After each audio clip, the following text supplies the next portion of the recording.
buenas noches. Hoy estuvimos pensando algo que yo creo que un poco coincidió con lo que pensaba Juan. Vamos a empezar a hacer un abordaje un poquitito más tangencial para terminar entendiendo algunas de las cosas que empiezan a jugar en Sudamérica. El tema de lo que está pasando en Chile, lo que está pasando en Bolivia, lo que puede llegar a pasar en otros países, que también hay problemas en Paraguay, en Ecuador, en Haití, en Colombia ahora están surgiendo. Todo a veces requiere tener algunas herramientas para poder hacer un análisis un poquito saliendo de lo convencional que siempre estamos viendo, ¿no? Lo primero, yo creo que algo había comentado, pero bueno, hacemos un pequeño repaso de cuáles son las nuevas técnicas de guerra. Hoy tenemos que tener consciente que empiezan a cambiar los objetivos. No necesariamente cuando va a haber un enfrentamiento vamos a ir al choque armado. Eso es una segunda etapa. Lo primero que nosotros vamos a ver es cómo hay un proceso de desgaste del enemigo y se lo debilita, se lo reconduce. Y si eso sale todo bien, incluso se puede llegar a evitar ese enfrentamiento. Y si no se evita, por lo menos la resistencia va a ser mucho menor. El libro Las guerras irrestrictas, de Chao Liang y Wang Shanshui, es un libro que es lo que dio origen a lo que en general uno empieza a encontrar en algunos medios un poquito más especializados que se llaman guerras híbridas. Las guerras híbridas es la versión que hace la US Navy de este libro, que es el original. Lo primero que dice, creo que lo más importante, es que la primera guerra de las guerras irrestrictas es que no hay reglas, nada está prohibido. ¿Eso qué es lo que significa? Es que nos tenemos que olvidar de todo lo que está bien y lo que está mal. No importa ahora si las cosas son buenas o malas, si a nosotros nos parecen que deben ser o no deben ser. El tema es que es un enfrentamiento, y en un enfrentamiento se va a apelar a todo lo necesario para conseguir doblegar al enemigo. Y la otra frase importante es que citan en el libro de Sun Tzu, que dice: no existen en las guerras condiciones permanentes. En el arte de la guerra no existen reglas fijas. Las reglas se establecen conforme con las circunstancias. Y eso tiene importancia porque nosotros no podemos tener un modelo que sea estricto, ceñido y sobre todo que sea rígido. A veces uno ve y analiza y toma un patrón y dice, bueno, esto es lo que sirve y después yo lo quiero aplicar en otros lados, y después no encajan las cosas y no las fuerza para que entre. Ellos han entendido muy bien eso. Necesitan ir constantemente readecuando y reevaluando lo que está sucediendo. Como están viendo, algunos de los conceptos principales son que las naciones poderosas no obedecen las reglas las crean las naciones poderosas, las obedecen las naciones de segunda línea. Eso es algo bastante importante porque a veces uno se toma esto como una verdad absoluta, como el derecho internacional. Eso está bien en el plano diplomático, pero en el plano real seamos conscientes de que alguien fijó las reglas para que eso funcione de esa forma, punto. La guerra es multidimensional, omnidimensional, plurimodal, articulada y coordinada. Eso habla de la profundidad y de cómo esto se mueve en distintos planos, como no vamos a tener un frente de batalla estricto, como las apariencias no van a ser las reales, o sea, lo que uno cree que es de una manera, no necesariamente de esa manera, o está revestido, o es una verdad que está revestida de otros elementos, o que conduce hacia otro lado. La sorpresa y la imperceptibilidad son claves en el éxito. La sorpresa es una de las cosas por las cuales no se puede revelar quién es el que actúa. Creo que alguna vez hablamos de Lucien Cerise, que hablaba del conflicto triangular, con dos actores enfrentados entre sí y uno tercero que es el que genera el conflicto. Pero ese actor tiene que no ser percibido, no tiene que ser visto, no tiene que ser detectado para que eso sea exitoso. Normalmente, cuando nosotros entramos en cualquier conflicto de los que vemos hoy en la sociedad, hay un tercer actor que no alcanzamos a verlo. Si nosotros identificamos al actor, se cae el proceso. Por eso es necesaria la imperceptibilidad. El campo de batalla involucra la sociedad civil por completo, la guerra es total, ataca las infraestructuras dependientes de la electrónica, bueno, diferentes conceptos occidentales. Vamos a ir un poquito más rápido, si no nos va a dar el tiempo. 4 niveles, esto ya es un poco más técnico. Supranacional, supradominio, supramedio, supraniveles, y la escalada del conflicto va desde batalla, campaña, guerra y gran guerra. Esto significa, supranacional abarca lo nacional, lo internacional y lo no estatal. Supradominio es el territorio y todo lo que puede estar asociado, como son los campos diplomáticos, económicos, financieros, militares, informativos, inteligencia.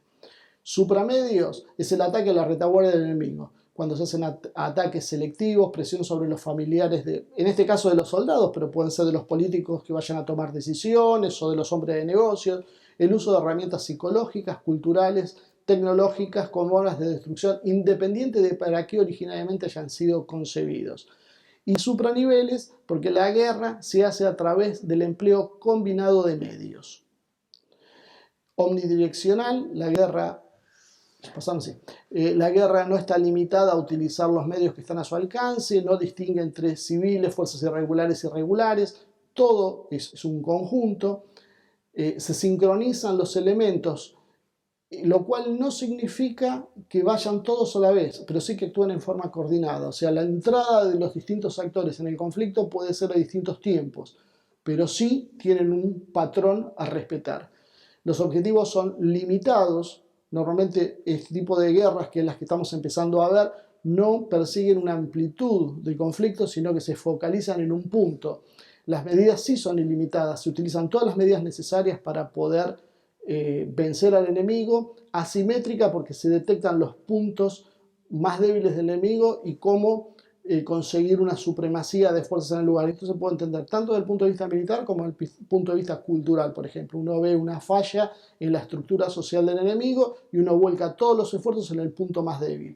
Mayor fuerza sobre el punto más débil nos garantiza el éxito y también el consumo mínimo, el uso racional de elementos. Coordinación multidimensional, ajuste y control para contemplar, que era lo que hablaba al principio Sun Tzu, contemplar el proceso de las acciones en marcha y readecuar permanentemente el plan. Entonces es importante entender que el plan es a largo plazo y no necesariamente lo que estamos viendo ahora es cómo se va a mantener el conflicto. Esto puede variar, puede ir, retroceder, cambiar y reajustarse permanentemente sobre la marcha.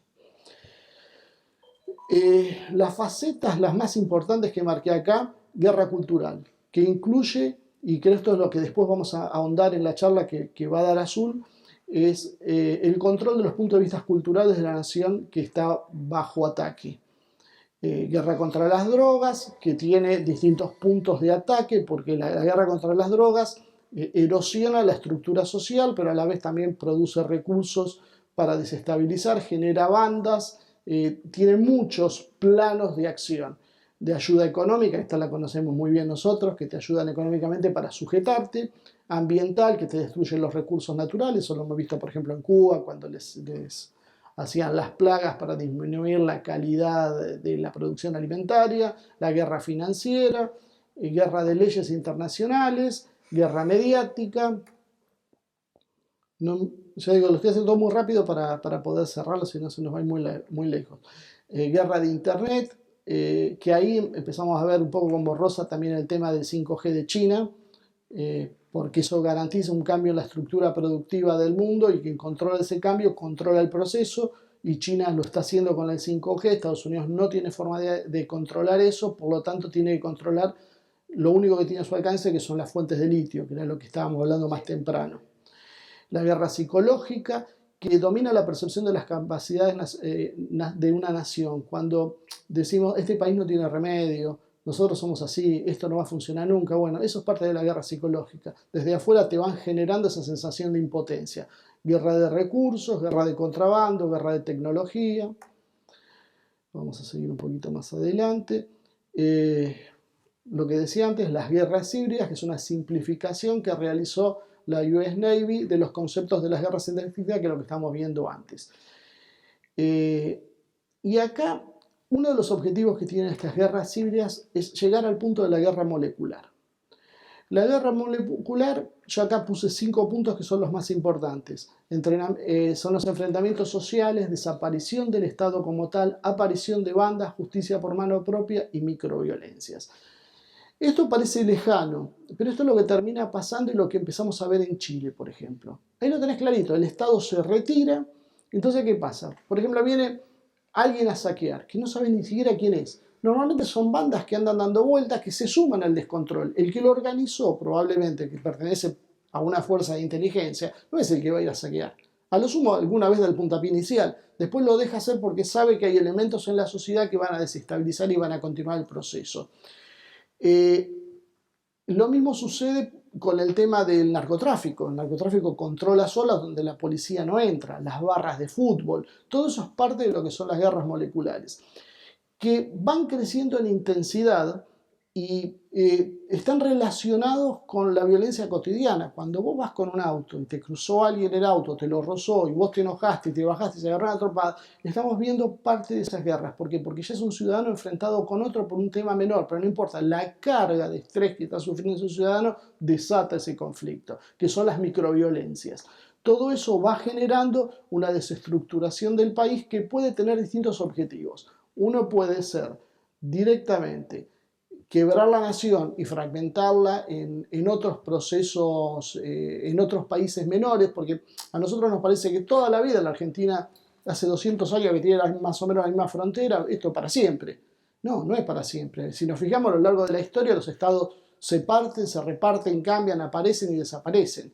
Entonces, creernos que es para siempre es un error grosero y el cual puede llegar a suceder. Cuando nosotros vemos algunos síntomas, como pasó después de las elecciones, con lo que yo les comentaba antes, lo de la franja amarilla de Chetolandia, y causaba gracia, había gente en Cancillería que tiene un pensamiento nacionalista, que estaba muy asustada por esto, porque decía, nuestros propios compañeros están viralizando algo que viene generado desde afuera, con la idea de empezar a meter en la cabeza a la gente que hay que fracturar la Argentina. Y si eso coincide con el reclamo mapuche, a grosso modo de las tierras, vemos que el problema se incrementa. Y si esto lo anudamos con lo que pasa en Chile, donde el 30% de la población sí es mapuche, y ahí el peso de los mapuches es muy grande, la posibilidad de fragmentación sigue creciendo. Entonces, es un tema para no jugar. Nosotros podemos integrar a las comunidades mapuches, podemos darle las tierras, podemos dar todo lo que sea. No bandera, no himno, no símbolos de soberanía, que son dos cosas muy diferentes que nosotros mezclamos inocentemente. Cuando en un colegio izan la bandera mapuche, están cometiendo un error que después se paga porque eso se toma como un antecedente internacional y después se plantea a las Naciones Unidas que ya había registros previos y eso es un aval para que ese territorio pida después la independencia. Y si uno ve que atrás de eso están los amigos británicos, cierra. Y no son los únicos. Bueno, el papel de los medios de comunicación yo creo que es uno de los más importantes en esto. Hablamos de la guerra cultural que instala ideas, la guerra psicológica que instala climas positivos o negativos en la sociedad, la guerra judicial que la conocemos bien con el lawfare, que elimina candidatos, los pone, los maneja y genera pánico para que nadie se atreva a hacer nada, la guerra de la información que desinforma y descontextualiza y la guerra de medios que disputa la opinión pública. Todo lo que se escucha y se ve, y vuelvo a insistir con este concepto, viene generado desde las agencias de inteligencia. No es que a Reuters se le ocurrió algo. O sea, cuando baja algo, baja porque alguien quiso que baje con un objetivo determinado. Entonces es muy importante tener en cuenta esto para saber leer los acontecimientos y no dejarnos llevar. Lo vemos, por ejemplo, en el caso de Chile y Bolivia. ¿Cómo leemos lo que pasa? Algunos se ponen muy contentos porque se levantó el pueblo de Chile. Y resulta que en Bolivia pasó lo mismo. ¿Quién se levantó? No, pero el pueblo, ¿cuál es el pueblo? ¿Cómo definimos quién es el pueblo? ¿Qué es lo que está pasando? Nos metemos en un berenjenal que entonces por eso a veces necesitamos mojones más claros. Continuidad democrática, respeto de los mandatos, es lo mínimo que podemos hacer porque nosotros no ponemos las reglas. Entonces tenemos que manejar dentro de las reglas que hay de la mejor manera que podemos. Entonces, bueno, recuerdo siempre la frase esta de Orwell: quien controla el presente controla el pasado y quien controla el pasado controla el futuro. ¿Por qué? Porque nos están haciendo ver a veces la realidad distinta a como es, porque de esa manera nos están controlando. La desaparición de los medios independientes, la fusión de las corporaciones en omnimedios cada vez más grandes es uno de los procesos que empieza a favorecer y desvirtúa, porque acá lo que estamos viendo en realidad nos viene a hablar mucho del tema de las fake news. Pero las fake news en realidad lo que están haciendo es poniendo en duda el monopolio de la mentira que tienen los grandes medios. Acá vemos que son 4 las agencias más grandes del mundo: Associated Press norteamericana, France Press francesa, Reuters británica y DPA alemana. 4 agencias que controlan la información, porque uno ve RT, pero RT no llega a la mayoría de la gente, no lo levantan los medios. Entonces la estructura está centrada en 4 agencias occidentales. Es importante entonces que nos demos cuenta que cuando nos hablan de fake news, hay fake news. Es cierto que son falsas muchas veces, pero también es que ellos mentían y nadie les decía nada. Ahora las redes dan la posibilidad de que cualquiera pueda mentir, o no, o tal vez decir la verdad y que se te tilde como fake news. Por eso vemos las presiones sobre Facebook, sobre YouTube o sobre otras redes sociales para que los contenidos sean acotados.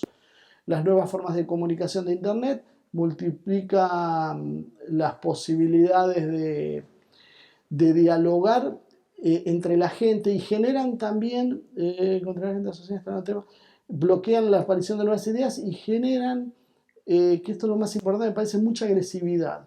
Popularizan la opinión, generan interacción con el usuario, que eso es una diferencia de lo que veíamos hasta ahora. Uno estaba acostumbrado a un medio que editorializaba y ahí terminaba la cosa, lo sumo una carta del lector. Hoy no, hoy la discusión es permanente y es más, empiezan a tener cada vez más éxito los que hablan personalmente con la gente y se empiezan a generar más empatía. Y la comunicación termina siendo, que también creo que es un concepto muy importante, es la sensibilidad sobre lo racional, lo emocional. O sea, hoy la comunicación no es racional, es absolutamente emocional. No solo que es emocional, sino que está generada de forma tal que se miente exprofeso para que uno acepte parte de esa mentira y termine por aceptar el resto, porque uno ya no empieza a entender que inconscientemente que el juego es yo tengo una idea y uso cualquier medio para llevarla a cabo. Todos juegan con ese juego. Entonces la posverdad empieza a mezclarse con la verdad y no la podemos ni diferenciar. Esto se alimenta en algunas cosas que después, ahora Azul es la que va a continuar con esto y las va a profundizar. El tema de la modificación del lenguaje, que era lo que hablábamos de neolengua. ¿Por qué se le pega el lenguaje en particular? Porque es la estructura social que te permite pensar y transmitir tu cultura. La resignificación de los términos. La misma palabra ahora pasa a significar otra cosa. Entonces uno empieza a dudar sobre cada cosa, no sabe cuál es el término ideal para elegir. Las lecturas son superficiales y breves. No es casualidad que sean 140 Twitter, o ya los amplió. No, ahora los ampliaron, pero empezaba por ahí, sí. 200, va. Sí. Sí, igual no es mucho. Te imaginas, 2 párrafos y se te acabó la discusión, no vas a profundizar nada. Bueno, cada vez más vamos a eso. Y la corrección política. Termino, ya me faltan 2 cositas. Entonces, las bases de una nación, porque es importante. La lengua, tiene que haber una lengua franca. En general lo que identifica un país es muy difícil construirlo con muchos lenguajes. Hay, pero son en general excepciones. Una religión mayoritaria, y esto tiene un porqué. Porque transmite la historia entre generaciones. Eso es lo que dice el amigo Mijailov. La religión es lo que te transmite las experiencias pasadas. Cuando vos cortás eso no tenés ancla. Te da la idea de trascendencia y te da valores referenciales en común a toda la sociedad. No importa que vos seas creyente o no, sí lo que está bien y lo que está mal. En líneas generales todos coincidimos en que está bien, que está mal matar. Bueno, eso tiene un trasfondo normalmente religioso en la mayoría, aunque nosotros no lo percibamos y seamos ateos y no nos interese.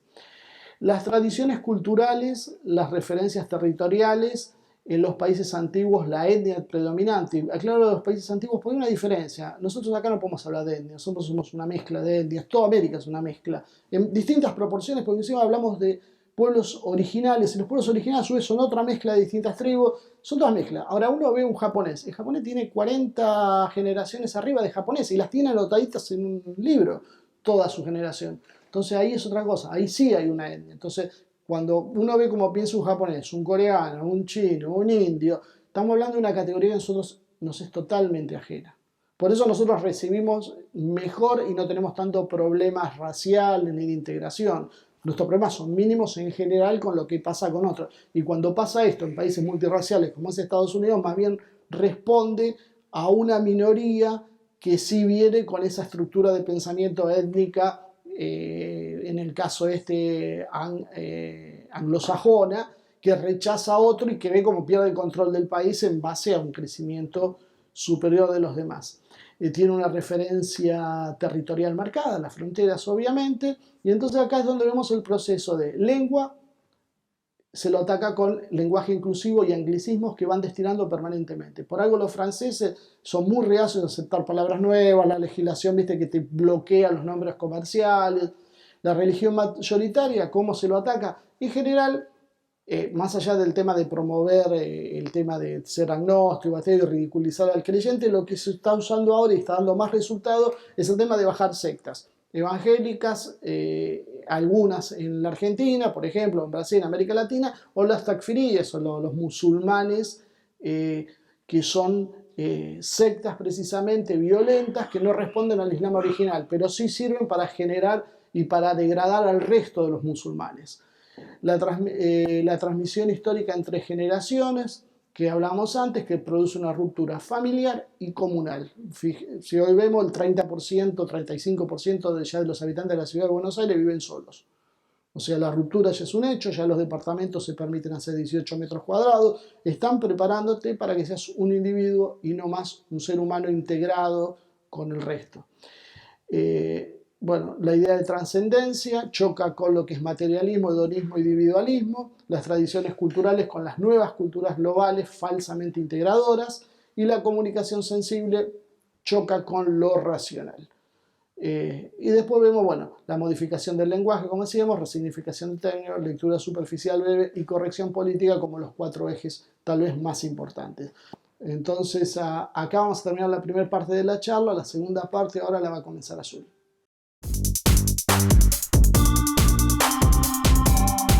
Bueno, siento que mi charla va a ser un poco más superficial que otras que vinieron por acá, pero medio la idea es esa, de hablar de cosas que sí, seguramente se van a conocer porque son los temas, lo que habla la juventud, lo que le importa a la juventud.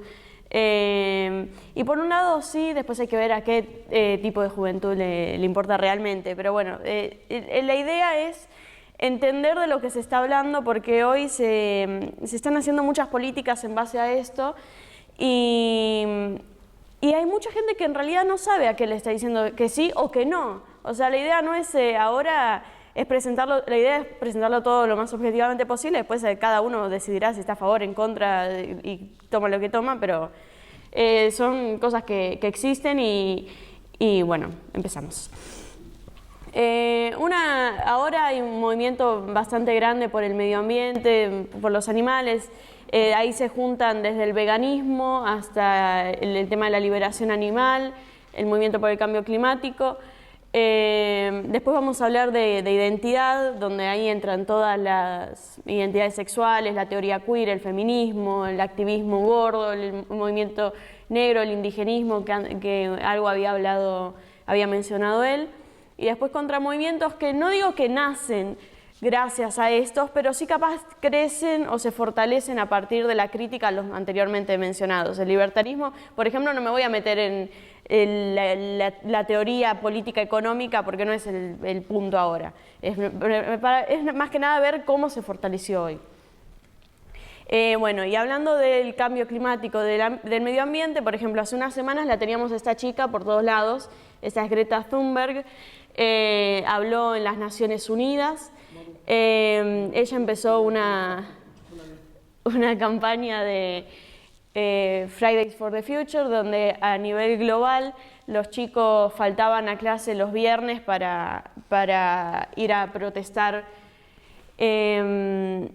Sí, se está hablando mucho. El problema de estas cosas, que si vemos, o sea, primero se levanta, se ven miles de jóvenes, noticias de Infobae, de Perfil.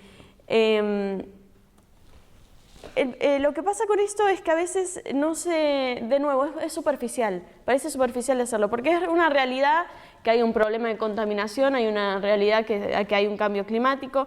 El problema es que muchas veces se va a la simplificación de las cosas. Ayer o uno de estos días se implementó una ley que prohíbe el uso de sorbetes en la ciudad de Buenos Aires. Y entonces en McDonald's no te dan un sorbete, pero te dan los cubiertos de plástico envueltos en plástico. Y entonces hay que ver realmente, o sea, cómo se lo está usando. Por eso después te hablan de cosas de distracción, porque vos los tenés festejando, luchando por no usar sorbetes, cuando se pueden hacer se pueden protestar otras cosas.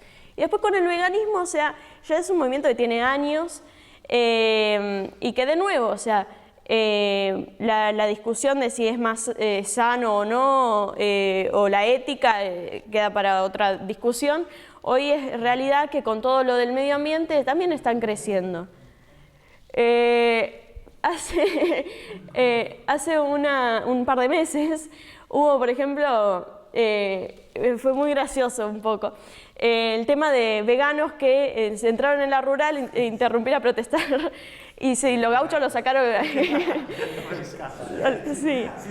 Entonces, o sea, están estos choques, pero la gente o sea, no se ven, pero hay marchas por el veganismo constantemente. Hay videos de veganos pegándole a Guerrín, a la pizzería, o poniéndose enfrente de un McDonald's con los carteles, y movilizan, sí, miles de personas, no te digo cientos de miles, pero un par de miles mueven.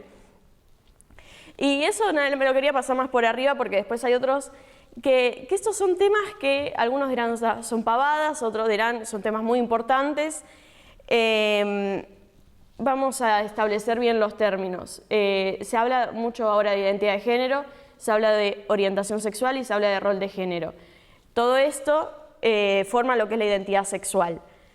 Cuando hablamos de identidad de género, se alude a la percepción subjetiva que un individuo tiene sobre sí mismo en cuanto a su propio género, que podría o no coincidir con sus características sexuales. O sea, el género puede ser hombre, puede ser mujer, donde es el binarismo, masculino-femenino, o puede ser algo que sale de ese binarismo y que después tenemos, para ordenarlo mejor, cisgénero, donde vos sos hombre, naciste hombre, te seguís identificando como hombre; transgénero, donde naces, te asignan hombre, pero vos te sentís mujer, entonces en realidad te consideras mujer; transexual, que esto igual es medio polémico porque hay gente que piensa que se puede ser transexual sin haber pasado por una operación para modificar el cuerpo, así que esto es debatible.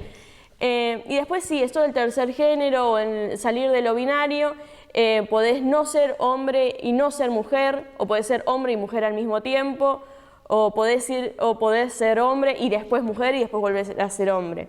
Se habla de un espectro y de fluidez. Cuando hablamos, algo que está relacionado con esta cosa de identidad de género es el lenguaje inclusivo. Cuando se empezó a hablar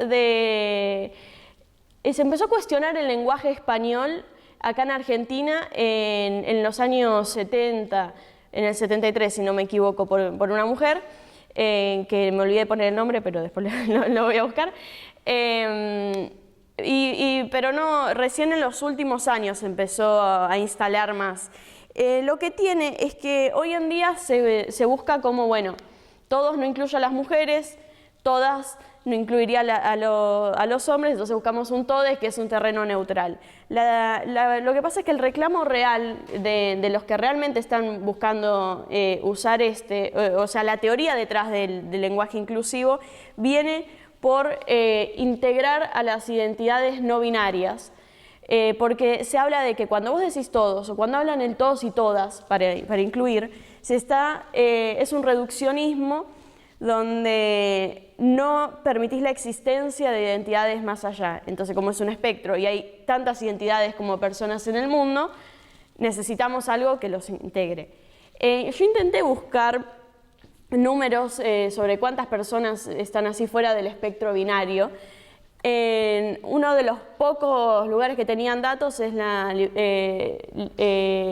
Biblioteca Nacional de Medicina de Estados Unidos, donde llegaron mediante encuestas que dicen que menos del 0,4% de la población estadounidense se identifica como transgénero y que de ese 0,4%, del 25 al 35% de la población se identifica como no binaria. Entonces tenés un 0,1% de la población que no se podría sentir identificada con un todos y todas.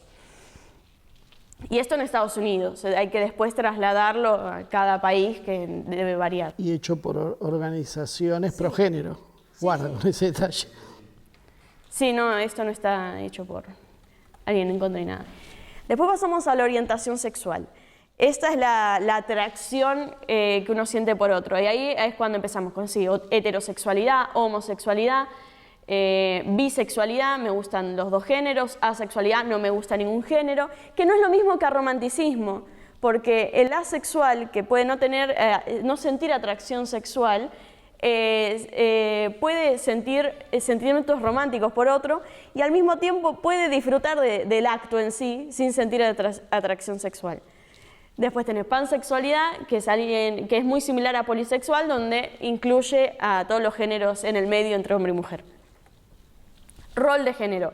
Esto también es algo que se habla mucho hoy, alude a las conductas que se consideran adecuadas para hombres y mujeres en el seno de una sociedad. Acá es cuando dice, bueno, las mujeres tienen un rol de género que las obliga a trabajar en las cosas más relacionadas a lo humano, más no sé, a la enfermería, a la docencia, mientras que a los hombres tienen un rol de género que los lleva más a las ciencias duras. Y después la teoría queer, que también se menciona mucho y está muy relacionada con el tema de la comunidad LGBT, que, bueno, parte de la consideración del género como una construcción y no como un hecho natural, o sea, lo separa completamente del sexo y establece la posibilidad de repensar las identidades desde fuera de los cuadros normativos de una sociedad que entiende el hecho sexual como constitutivo de una separación binaria de los seres humanos. Dicha separación estaría fundada en la idea de la complementariedad de la pareja heterosexual, o sea, consideran errónea esta idea de una complementariedad entre hombre y mujer y a partir de eso construyen una teoría alrededor de que el género no es algo que se da natural, sino que es algo sociocultural. La expresión viene de 1990, lo introduce una teórica feminista que fue influenciada por trabajos de Monique Wittig y la historia de la sexualidad de Foucault del siglo XX. Y después dentro del mismo teoría queer hay un debate entre lo que es universidad y antiuniversidad. Porque, por ejemplo, Ricky Wilkins, que es transexual, elabora una refutación categórica de la teoría universitaria sobre los queers, señalando que trabaja al estilo bottom-up y que los universitarios han robado la teoría queer a los queers populares. Dicen básicamente que al hacer tantos estudios universitarios usan un lenguaje que le acusan de esto a Judith Butler, una escritura incomprensible. Entonces está esta lucha de, bueno, cuánta teoría, cuánto académico realmente le metemos y cuánto tendría que ser algo más simple, más llano, más popular. Después acá tenemos, estos son algunos tipos de feminismo, hay más, hay un montón. Serían los principales. Tenemos el feminismo radical, afrodescendiente, ecofeminismo, libertario, socialista, ciberfeminismo. Por eso cuando hablamos de si somos feministas o no, o bueno, estamos a favor del feminismo, apoyamos el feminismo, no es un colectivo que si bien tienen causas en común, por algo son todos feminismos, dentro es algo muy complejo, no se puede simplificar tanto y puede variar mucho. Por ejemplo, el feminismo radical sostiene que la raíz de todas las desigualdades en todas las sociedades hasta ahora existentes ha sido el patriarcado. Cabe destacar que el feminismo radical no es radical porque es más feminista que otros, sino porque es otra teoría dentro del feminismo. Es el nombre nada más. Se centra en las relaciones de poder que organizan las sociedades y construyen privilegios de hombres sobre las mujeres. Se propone derrocar el patriarcado por medio de la oposición a los roles de género que se han impuesto a las mujeres. Con ello quieren reorganizar la sociedad hasta que desaparezca el patriarcado y con ello conseguir una sociedad igualitaria. Lo que busca el feminismo radical es la destrucción de la idea de género. Y tienen diferencias con la teoría queer, que acá es cuando ya nos empezamos, una vez que los empezás a entender por qué también hay luchas internas entre todos estos movimientos que parecen ir de la mano. Donde, por ejemplo, el feminismo radical lo que te dice es que la mujer está condenada por nacer con vulva. Todo gira en torno a la vulva. Entonces, una mujer trans a lo largo de su infancia o a lo largo de previo a su transición, tuvo unos privilegios nada más por su físico que las mujeres no tuvieron, y entonces no podría comprender a ese nivel lo que pasa a una mujer. Esto, claro, se lo plantea la teoría porque te dice el género no existe, es una construcción, si es mujer trans es mujer y punto. Hay debates, hubo en las asambleas que se hacían previas al Encuentro Nacional de Mujeres, hubo problemas con esto de feministas. No, de nuevo, no todas las feministas, había grupos dentro que a ver si se aceptaban o no a las mujeres trans. Después, bueno, feminismo afrodescendiente, que busca reivindicar la posición de mujeres afrodescendientes. Esto sí también es muy... Se nota que está muy... Al criticar el feminismo blanco y burgués, ya el mismo afrodescendiente te lleva mucho a Estados Unidos, donde estos movimientos son más fuertes. Bueno, dice, el racismo ha establecido que los privilegios de las mujeres blancas son mayores a las de otras etnicidades, y esto es algo que se está combatiendo. Esta idea de interseccionalidad después la vamos a ver al final. Ecofeminismo, que cuestiona el papel catastrófico que tiene el sistema en el que vivimos y su forma en que afecta al medio ambiente, en conjunto con la opresión a las mujeres. Critica dos formas de dominación y explotación por parte del sistema heteropatriarcal, donde la naturaleza como la mujer se contemplan como inferiores y son sujetos de explotación por medio de producción y el consumo exacerbado que impacta negativamente en ambas partes. Por ende, al salvar el planeta, valorarse a la naturaleza, a la mujer y generar acciones contundentes en sus beneficios es lo que promueve. Ahí tienen Mies, María y Bandana, Shiva, la praxis del ecofeminismo. Después, esto que puede chocar un poco, porque se lo asocia al feminismo con algo que está en contra de lo que es el libertario. Hay mucho... se lo asocia al feminismo al rol del Estado, al Estado que intenta equiparar las diferencias de género. Bueno, el feminismo libertario tiene un escepticismo al Estado. Dice, ningún sistema de gobierno puede esperar sobrevivir por mucho tiempo la indiferencia explícita de la ley y el principio que regularmente el gobierno de Estados Unidos exhibe. De nuevo, esto está centrado en Estados Unidos porque es donde toda esta teoría tiene sus bases. Bajo estas condiciones no hay ninguna garantía legal en que los derechos representen un valor sobre papel donde están inscritos, y las mujeres que confían en tales garantías que las protegen en contra del prejuicio y la discriminación se están inclinando ante un ente de poco fiar. La Follett, Susan, Concerning Women. O sea, el Estado no cumple con lo que tiene que cumplir, desconfianza, y después adhieren a lo que es la teoría libertaria. Y después tenés la contraparte, el feminismo socialista, donde postula que es capaz de más familiar, postula que la sociedad de clases y las diferencias de género han de ser erradicadas para que las mujeres determinen libremente las condiciones de su vida. Suma al capitalismo el patriarcado como causa de opresión de las mujeres, ya que la subordinación de la mujer está planteada para favorecer a las clases dominantes que sustentan el capitalismo. Entonces, por lo tanto, desde el feminismo socialista se trabaja en la abolición del capitalismo y la implementación de un socialismo como manera de conseguir una sociedad igualitaria. Y bueno, después el ciberfeminismo es algo un poco capaz más nicho, no tan mainstream como los otros, que se ocupa de pensar el vínculo entre mujeres y tecnologías de información y la comunicación, y su vertiente más política comprende el uso de ellas como fuente de empoderamiento de las mujeres. Todo lo que es tecnología hay un mayor porcentaje de hombres que de mujeres, entonces ven como una forma de empoderamiento el meter más mujeres en estas áreas. Después el tema del feminismo es que no siempre va de la mano con creer en la igualdad entre el hombre y la mujer. Esto son encuestas, una de YouGov en el 2018 por la BBC, otra donde comparan en Europa el porcentaje de quienes se consideran feministas. Por ejemplo, tenés Sweden, France, Norway, todas primeras, y por último Alemania. Pero lo más importante es el otro. Cuando esta está más centrada en un sistema de Estados Unidos, cuando hablamos de las etnias, bueno, ahí está dividido en mujeres afroamericanas, asiático-americanas, hispanas y blancas. Las mujeres que más se identifican como feministas, en realidad, sorprendentemente, son las asiáticas, que están casi en un 20%, y las que menos se identifican son las hispanas, con un 10-15, las hispanas. Y después, o sea, primero están las asiáticas, después las blancas, después las negras y por último las hispanas. Pero la línea esa del medio que sale tanto, en realidad lo que dice es: yo apoyo los derechos de las mujeres y la equidad o la igualdad.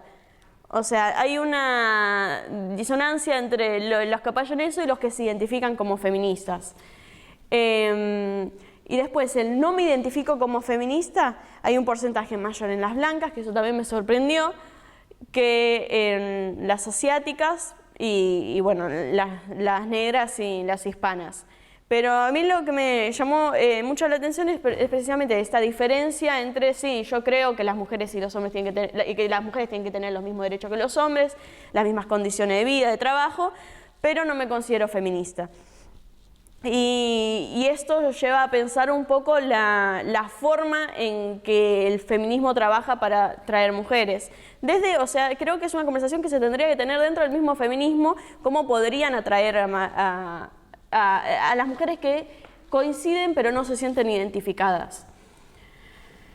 Después las interpretaciones políticas. Sí, no, eso no. Tiene mucha relación con lo que ha pasado en América Latina. Por ejemplo, Perfil, este año sacó que el 68% de las argentinas no se consideran feministas. Es un número que, después más adelante tengo más números de estos, pero en realidad está disminuyendo. Alcanzó su pico hace un par de años y ahora de a poquito está declinando, lo que va en contra de lo que uno puede llegar a pensar o a sentir por el ambiente en el que nos movemos. Después, saliendo de todo esto, tenés, por ejemplo, el activismo gordo, que sí, cara de sorprendido, pero no existe. Ahora, hace poco... Ahora, ayer o anteayer, uno de estos días, salió la ley de talles, que si bien no es algo solo del activismo gordo, igual está relacionado, era algo que pedían, el tema de que todas las tiendas, todos los locales tienen que tener todos los talles, ¿no? Y bueno, y estos son movimientos que parecen sí, que no, ¿quién los conoce? Pero después vos ves que sacan una nota de La Nación, que lo saca el Clarín, Activismo XL, el movimiento que quiere terminar con las vergüenzas del peso, entrevista, activismo gordo, cómo escapar de la policía de los cuerpos. Por ejemplo, una de las activistas que está como a la cabeza de este movimiento es la señorita Bimbo, que es comediante, es periodista en Futurock. Hay una nota en Infobae, señorita Bimbo. Todo esto es Futurock. Sí. A la gente le explota la cabeza cuando escucha a una gorda hablando de veganismo, porque ella también es vegana. En Twitter, estos son tweets de ella, los comentarios del tipo "no nos quieran imponerse gordo está bien" son violencia. Mi salud no solo comprende mi peso, sino también mi salud emocional y social. Nadie le dice en la cara cómo debe sentirse un fumador o un consumidor de carne y lácteos frente a todos los riesgos que traen sus consumos, solo lo hacen con nosotros. Y el odio gordo no tiene talle, lo reproducen todo tipo de cuerpos, son agentes reproductores de la mierda. Ellos separan el tema de la salud con el físico, dicen no porque soy gorda no soy sana, no porque sea flaco sos sano. De nuevo, son cosas que tienen cierta verdad, pero, o sea... En un país que tiene problemas de obesidad. Claro, el problema es ese. Una cosa es eso, o sea, no jamás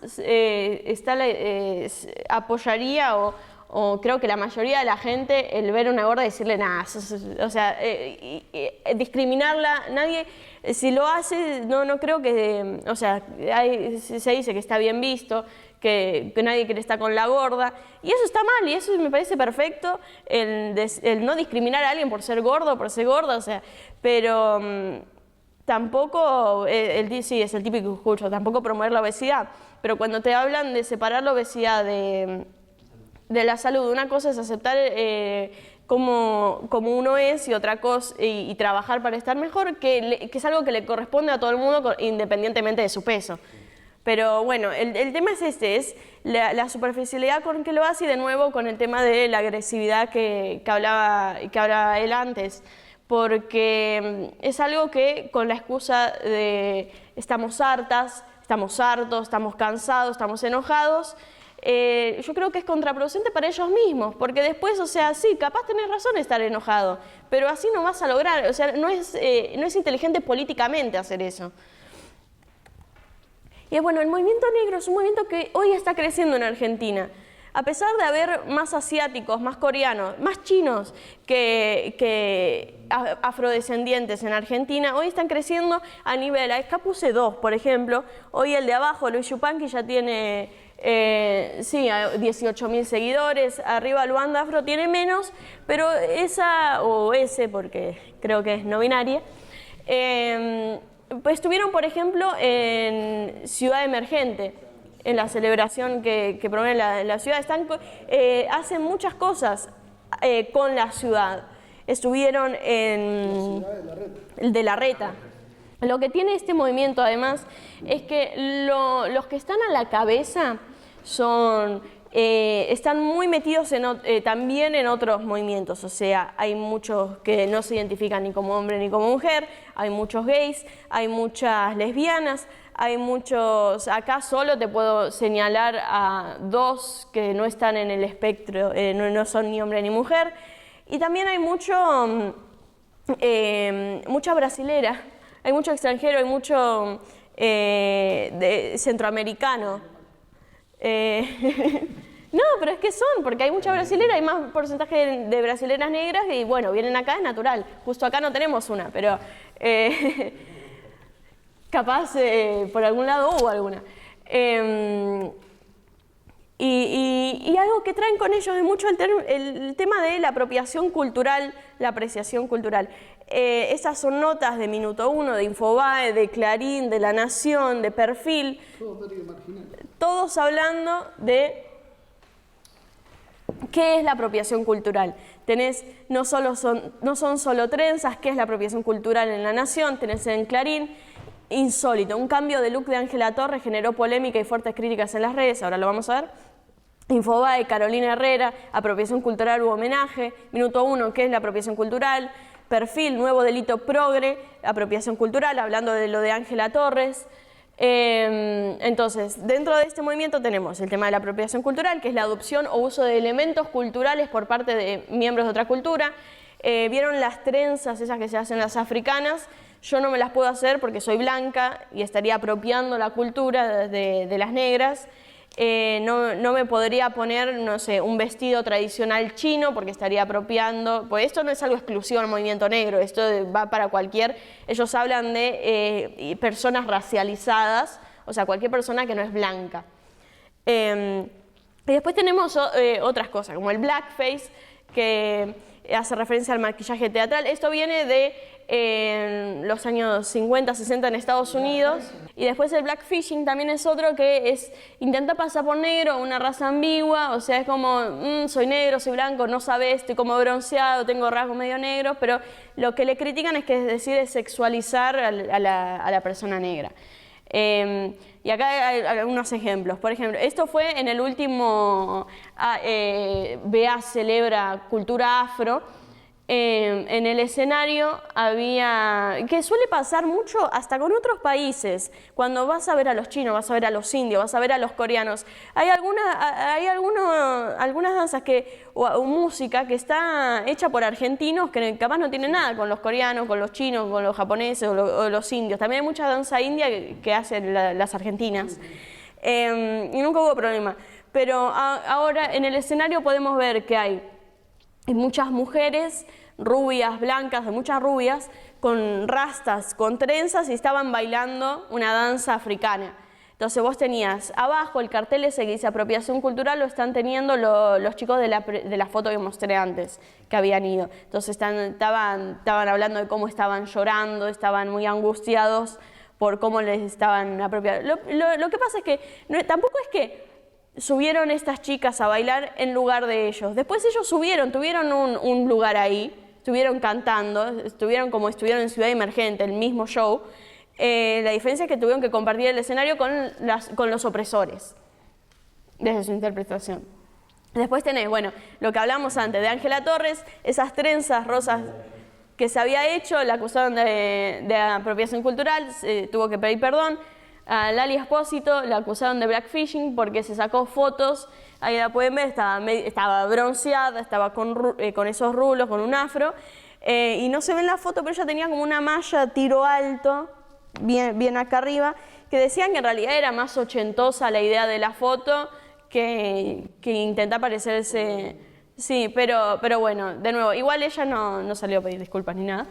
Después tuvimos un caso con Ofelia también, porque donde ella participó en un video de una amiga, un videoclip de una canción, y en la descripción puso: no quería dejar de decir que es una pena que este video va a ser molesto e incómodo para un montón de compañeras que insisten que terminemos de poner decisiones estéticas individuales por encima de su necesidad y reivindicación de que respetemos la historia colectiva de su cultura afro. Las trenzas no nos quedan bien a nosotras las blancas, no son nuestras.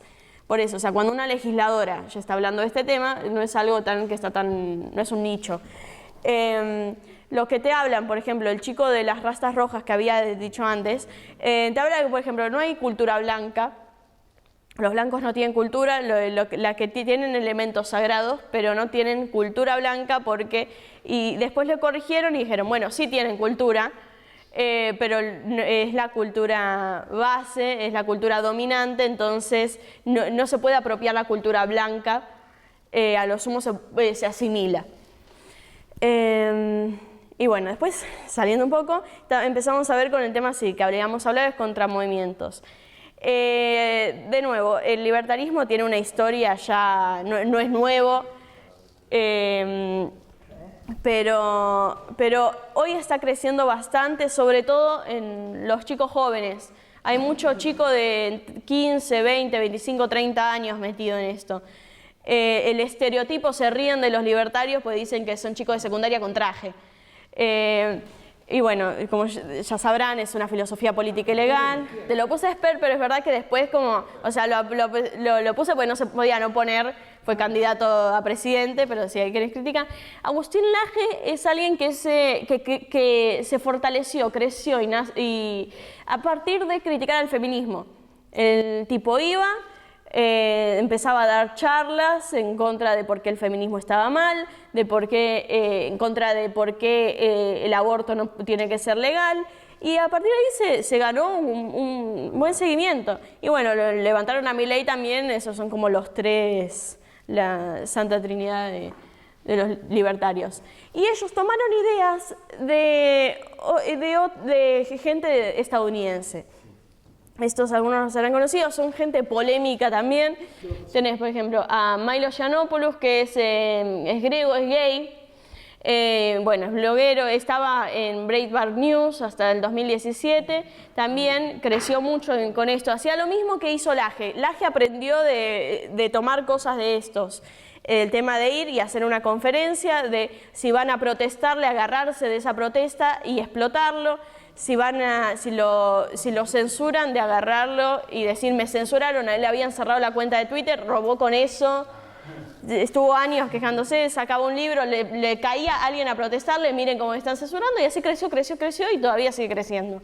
Ben Shapiro, judío, bueno, es abogado y hace la misma dinámica, tiene un programa en YouTube, pero es lo mismo, sí, de ir y hacer debates. Y después tenés a Lauren Southern, que va lo mismo. Ella se destacó mucho por ir a marchas feministas y ponerle un micrófono a las feministas y preguntarles qué hacían ahí y dejarlas medio en evidencia.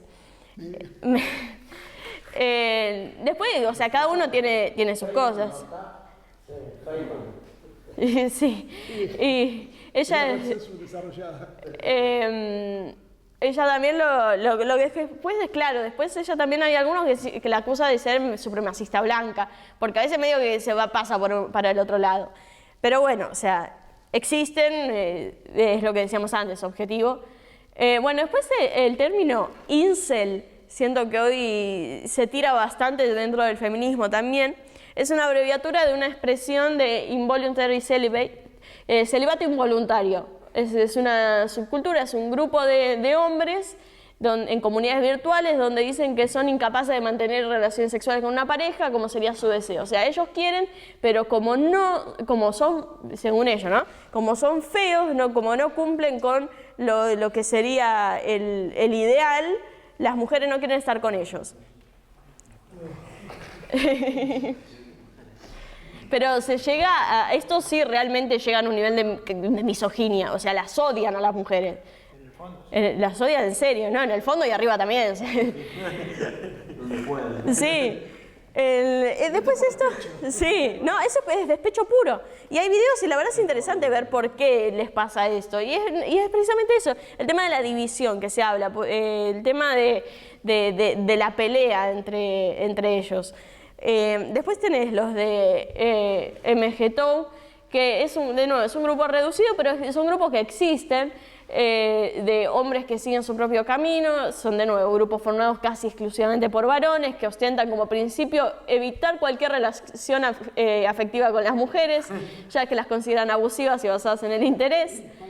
Esto sería más tipo un celibato voluntario.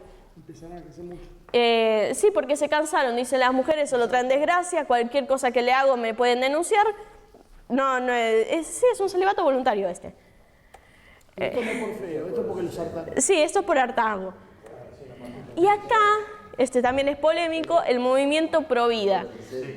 Entonces vos tenés que, sí, el argumento es que la vida empieza en la fecundación, en la concepción, entonces, o que por lo menos vos no sabés en qué momento empieza la vida, entonces por ende no tenés que no se puede matar antes.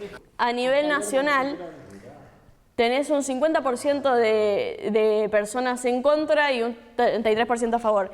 Dentro del nivel nacional, las mujeres están más en contra que los hombres. Al aborto. Las mujeres el 58% está en contra, el 35% a favor, los hombres el 50% en contra, el 32% a favor. Hay más mujeres en contra que hombres, pero también hay más mujeres a favor que hombres. Hay muchos hombres que no saben o contestan, porque seguramente por la idea de es algo de las mujeres, no puedo dar mi opinión. En la provincia de Buenos Aires el 49% de las personas está en contra, el 38% a favor, y Capital Federal es el único lugar donde se da vuelta y hay un 60% a favor y un 32% en contra. Que esto choca mucho con la idea de esto como una idea popular, como algo que se pide desde las clases bajas. De nuevo, o sea, cada uno lo toma como quiere, esos son datos objetivos nada más.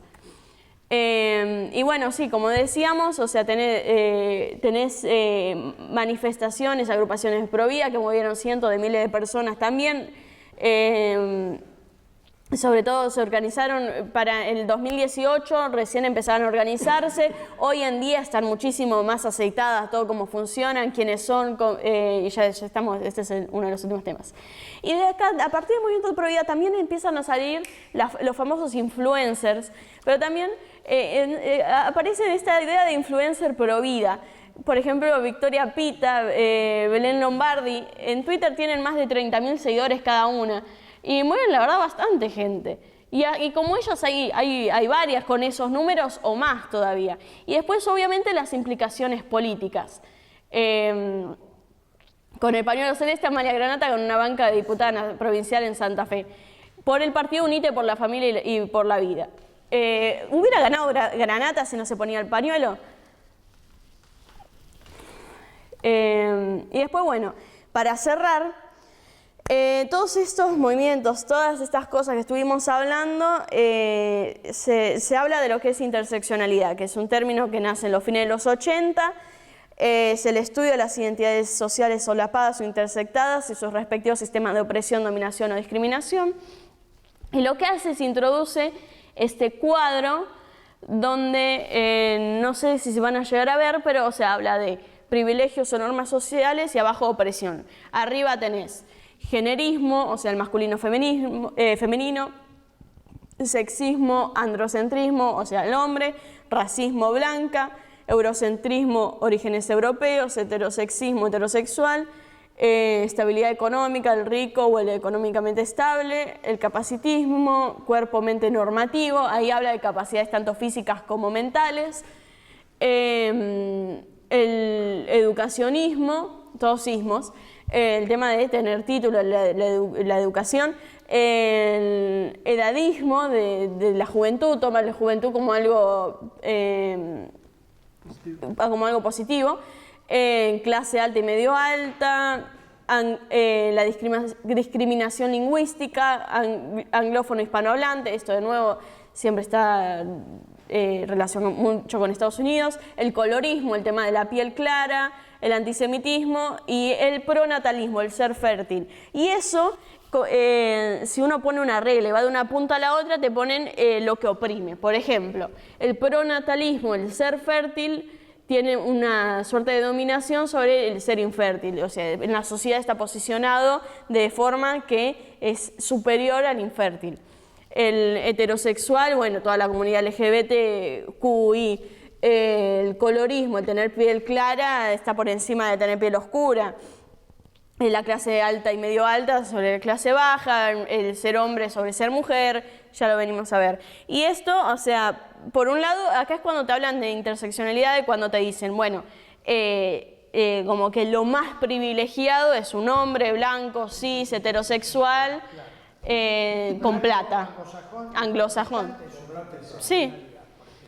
Y entonces te dicen, bueno, si en vez de eso todo eso sos una mujer blanca, así, sos estás como un escalón abajo. Sí. Comienzan los conflictos. El problema, sí. No es tan lineal. Claro, y después el problema es que es eso, son reduccionismos, son muy simples, entonces no, es por eso, o sea, te vas sumando, o si sos mujer negra, pero tenés plata, pero sos cristiano, o sea, como se hacen unas mezclas que después no es tan simple decir, bueno, esta persona tiene poder sobre esta, porque es eso, no es tan simple y todo lo que estuvimos viendo, la mayoría se basa en premisas que son simples, que no son discutidas, esto es así, y a partir de esto nosotros explicamos lo otro. Y con esto ya cerramos. Espero que se haya entendido porque lo hablé.